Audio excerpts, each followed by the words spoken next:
Hey everybody, I'm here today to talk to you about shoulder impingements.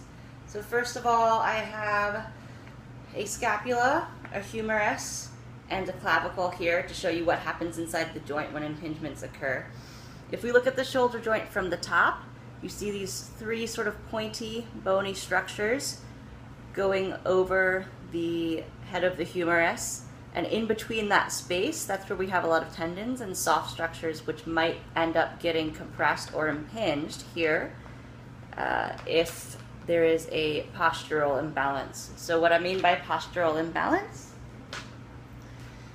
is that my shoulders normally should sort of sit open and down, but if they're rolled inward and pulled forward, that can be our postural imbalance. If I'm walking around like this space where all of those bony structures are is already compressed, and then when I start to move my arm around, I start feeling some stabby pains in there, which is really those bones grinding over your tendons. It's not good. It doesn't feel great. It can result in some inflammation. It can result in some long-term wear and tear.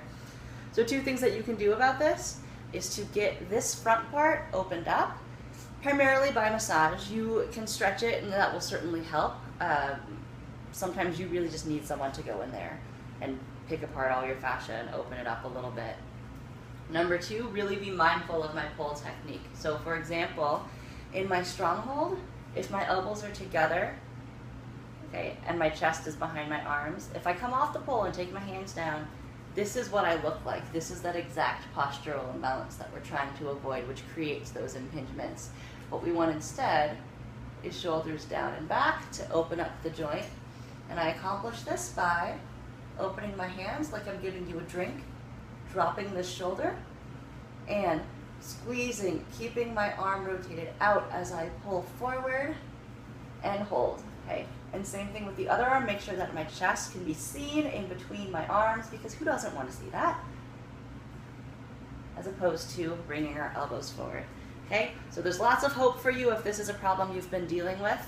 The two main things you need to do is open this up. Please go see a massage therapist and make sure we're pulling our shoulders down and back. You may need to rest if there's inflammation, which can happen, but beyond that, there are really a lot of things that we can do for you and that you can do for yourself so that this doesn't have to be a long-term problem. All right? Thanks.